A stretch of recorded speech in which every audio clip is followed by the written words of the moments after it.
किस तरीके से एक डॉक्टर को साईं बाबा ने अपनी ताकत का एहसास दिलाया। ये कहानी है डॉक्टर मुल्की की, जिन्होंने बाबा के बारे में कभी सुना भी नहीं था, लेकिन जब वो शिरडी गए और उनके साथ जो जो घटनाएं हुई, उसके बाद उन्हें एहसास हुआ कि बाबा कोई आम शक्ति नहीं है। देखिए, डॉक्टर मुल्की जो थे वो पेशे से डॉक्टर थे, जैसा कि हमें मालूम पड़ता है, और उनके परिवार में एक खुशी का अवसर आया था। डॉक्टर मुल्की और उनके जो बड़े भाई थे, जो मुंबई में ही रहते थे, उन बड़े भाई का जो बेटा है, बड़ा बेटा, उसने है बीए की परीक्षा फर्स्ट क्लास से पास की थी और पूरे परिवार में बहुत खुशी का माहौल था। लेकिन कुछ समय बाद ही जो वो बड़ा लड़का था जिसने परीक्षा पास की थी, उसने क्रिश्चियन धर्म को अपना लिया। और 1915 के आसपास की कहानी है, और उस ज़माने में धर्म परिवर्तन करना बहुत बड़ा क्रिटिकल टॉपिक माना जाता था, जिस वजह से बहुत ज़्यादा विरोध का सामना भी करना पड़ता था। अब क्रिश्चियन धर्म को अपनाने की वजह से जो डॉक्टर मुल्की हैं, वो और उनके जो बड़े भाई हैं, वो बहुत ही ज़्यादा उदास परेशान हो गए, क्योंकि उनके घर में जो बातें हैं, घर में जो विचार हैं, वो बहुत ज़्यादा आपस में टकराने लगे और बहुत ज़्यादा उदासी का माहौल पूरे घर में छा गया। वहीं उसकी बड़ी आपदा जब आई, जब डॉक्टर मुल्की के बड़े भाई के दूसरे लड़के को एक घातक बीमारी ने जकड़ लिया, जिस वजह से उसके पैर में बहुत तेज दर्द रहने लगा। क्योंकि डॉक्टर मुल्की भी डॉक्टर थे और उनके बड़े भाई भी कई डॉक्टर्स को जानते थे, तो देश विदेश की दवाइयाँ मंगवाई गई, कई डॉक्टर्स को बुलाया गया, सर्जरी कराई गई, अलग अलग गुरुओं के पास जाया गया। उसके बाद भी जो डॉक्टर मुल्की के बड़े भाई का लड़का था, उसका ये दर्द कम नहीं हो रहा था, बिल्कुल कम नहीं हो रहा था। उस समय 1915 के आसपास मुंबई में ये बात फैली हुई थी, और ये बात कई अफसरों पर जा रही थी, कई लोगों के थ्रू बातें उड़ रही थी कि मुंबई से कुछ दूरी पर शिरडी नाम का एक गांव है, जहां पर एक ऐसी शक्ति विराजमान है जिसकी नज़र मात्र से ही दुख दूर भाग जाता है और कोई भी कष्ट, कोई भी बीमारी टिकती नहीं है। ये सुनकर जो डॉक्टर मुल्की के बड़े भाई और उनकी भाभी हैं, वो अपने लड़के को शिरडी लेकर गए। जैसे ही वो द्वारका माई में जाते हैं और अपनी कष्ट बाबा को बताते हैं, तो बाबा बोलते हैं कि द्वारका माई में तुम आ गए ना, तो मैं ऐसा कहता हूँ, जो इस द्वारका माई में कदम रख लेता है एक बार, जीवन भर से उसके सारे दुख समाप्त हो जाते हैं, सारे कष्ट समाप्त हो जाते हैं। ऐसा कह के बाबा ने उस लड़के को अपने सामने बैठाया और उसकी पीठ पर और सर पर बाबा ने हाथ फेरा। साथ ही बाबा ने अपनी उदी जो धुनी माई से ली थी, वो उदी उसके मुंह में रखी। जैसे ही वो उदी खाई उसने, वैसे ही परिवर्तन होना शुरू हो गया, और देखते ही देखते उस लड़के का दर्द खत्म होना शुरू हो गया। ये देख के उसके माता पिता बहुत हैरान हो गए।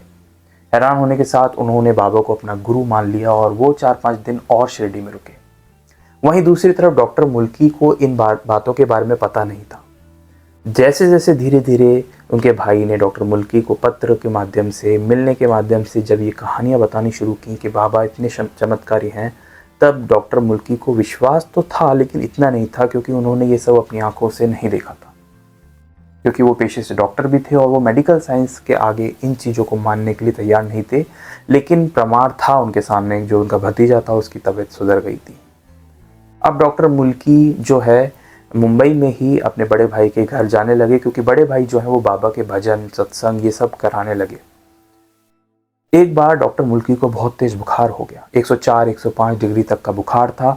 और बुखार के वक्त वो जब वो सो रहे थे, तो उनके सपने में एक फ़कीर आते हैं जिन्होंने सर पर कपड़ा बांध रखा होता है, और वो डॉक्टर मुल्की से कहते हैं कि तुम शिरडी आ जाओ, मैं तुम्हें बिल्कुल ठीक कर दूंगा। ये सुन के डॉक्टर मुल्की की नींद टूटती है, और जब ये बातें अपनी वो भाभी को बताते हैं, तो भाभी जाती हैं और वो तस्वीर लेके आती हैं साईं बाबा की, और वो ये दिखाती हैं क्या वो यही फ़कीर थे। तो डॉक्टर मुल्की बोलते हैं कि हाँ, वो यही फ़कीर थे। अब ये सुन के जो डॉक्टर मुल्की हैं, वो थोड़ा थोड़ा उनका विश्वास जागता है, क्योंकि उनका बुखार ठीक हो गया था, बाबा ने उन्हें शिरडी का न्योता दिया था। लेकिन डॉक्टर मुल्की पेशे से डॉक्टर थे, और जब भी वो शिरडी के आसपास से गुजरते थे, तो वो किसी न किसी काम में व्यस्त होते थे, और काम को उन्होंने ज़्यादा प्रायोरिटी दी, और वो शिरडी नहीं गए। पहली बार बाबा के बुलाने के बाद भी वो शिरडी नहीं गए, और आसपास के स्टेशन से गुजर जाते थे, और हमेशा वो बिजी रहते थे, और इस बात को वो भूल गए। 1916-17 के आसपास एक और घटना हुई। बाबा ने उन्हें दूसरी बार याद दिलाया। एक बार वो एक ऑपरेशन में व्यस्त थे, और ऑपरेशन के वक्त उनकी आंखों में गलती से कोई केमिकल चला गया, जिससे उनकी आंखें बहुत जलने लगी। और उनके जो साथी डॉक्टर थे, उन्होंने बताया कि ये केमिकल बहुत घातक है और उनकी आंख अब खराब हो जाएगी। यही सोचते ही वो हैरान होकर बैठ गए और अचानक उनके मुंह से बाबा का नाम निकल गया और वो बाबा से प्रार्थना करने लगे। इसी के साथ ही वो जो उनकी आंख है वो हफ्ता भर में ठीक हो गई। ये दूसरी बात थी, दूसरी बार ऐसा हो रहा था और डॉक्टर मुल्की को फिर ऐसा लगा कि मुझे शिरडी जाना चाहिए। वो मनमाड़ या आसपास के स्टेशन तक तो गए और स्टेशन पर जाकर वो शिरडी जाने का विचार कर ही रहे थे कि वहीं पर वो घूमते घूमते एक टिकट कलेक्टर से मिले।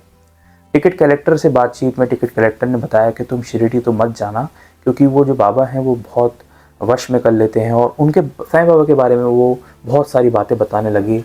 और डॉक्टर मुल्की को तो एक चिंगारी मिल गई जिसको पकड़ के उन्होंने दूसरी बार भी शिरडी जाना कैंसिल कर दिया और वो मुंबई लौट आए। लेकिन शिरडी उन्हें बुला रहा था, शिरडी उन्हें खींच रहा था। उनके मन में कहीं ना कहीं ये आस जागती रही कि मुझे शिरडी जाना चाहिए। और लेकिन ये बातें जब उन्होंने अपने बड़े भैया और भाभी को बताई तो उन्होंने कहा कि तुम्हें शिरडी एक बार ज़रूर जाना चाहिए, क्योंकि बाबा ने 2 बार तुम्हारी रक्षा की है, 2 बार तुम्हें बुलाया है, 2 बार तुम खींचे हो शिरडी की ओर। ये कह के उनके जो भैया भाभी हैं वो सब प्लान करते हैं कि नहीं, हम शिरडी जाएंगे। पूरी फैमिली जब शिरडी पहुंचती है तो अब देखिए बाबा से इनकी पहली मुलाकात कैसे होती है। ये पूरा परिवार जब बाबा के सामने द्वारका माई में बैठा होता है, तब साईं बाबा डॉक्टर मुल्की से कुछ ना कह के उनके बड़े भाई भाभी से वो एक एक बात, एग्जैक्ट शब्द बताते हैं जो डॉक्टर मुल्की और टिकट कलेक्टर के बीच में हुए थे जब डॉक्टर मुल्की शिरडी आने वाले थे। ये सुन के डॉक्टर मुल्की और उनका पूरा परिवार हैरान हो जाता है कि बाबा को एक एक शब्द कैसे मालूम है जो टिकट कलेक्टर ने डॉक्टर मुल्की से कहे थे, जो उनके वर्ड्स एक्सचेंज हुए थे, जो बातें उनके बीच में हुई थी, वो बाबा को एग्जैक्टली कैसे मालूम। और ये सोच के पूरा परिवार हैरान होता है। साथ ही में वो इमोशनल होकर उनकी आंखों से आंसू बहने लग जाते हैं, क्योंकि वो ये सोच भी नहीं पाते जिस शक्ति को वो इग्नोर कर रहे थे वो शक्ति हर कदम, हर सेकंड, हर मिनट, हर दिन उन पर नज़र रख रही थी, उनकी होने वाली प्रॉब्लम्स पर नज़र रख रही थी और उन्हें शिरडी बुला रही थी। मेरा ऐसा मानना है कि शिरडी जाने का जब बाबा का सच में बुलावा होता है जब भी जाना होता है। और इसी वजह से 2 बार 3 बार जितनी बार भी डॉक्टर मुल्की ने ट्राई किया वो नहीं जा पाए और अंत में जाकर जब बाबा ने उन्हें बुलाया तभी वो शिरडी जा पाए और उनके सारे डाउट दूर हो पाए जब वो बाबा से मिले। उसके बाद से डॉक्टर मुल्की के जीवन में बहुत सक्सेस आई।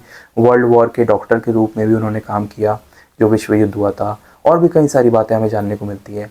लेकिन इससे एक ही चीज़ समझने को मिलती है कि बाबा की नज़र हमेशा रहती है, भले ही आप कुछ भूल जाएं या फिर आप अपने काम को प्रायोरिटाइज़ कर दें, लेकिन बाबा और शिरडी जब आपको खींचता है तो आप सब काम छोड़ के शिरडी चले जाते हैं। उम्मीद है आपको ये कहानी जानकर अच्छा लगा होगा, किस तरीके से एक डॉक्टर को बाबा की शक्तियों में यकीन होना शुरू हुआ। ऐसी ढेर सारी असली कहानियाँ इस चैनल पर अपलोडेड हैं जिन्हें जाकर आप सुन भी सकते हैं। मैं बाबा से जुड़ी हुई कहानी पढ़ता रहता हूँ, समझता रहता हूँ और आप तक पहुँचाता रहता हूँ। मिलेंगे एक नेक्स्ट वीडियो में एक नई कहानी के साथ, एक रियल हिस्ट्री के साथ। तब तक के लिए ओम साई राम।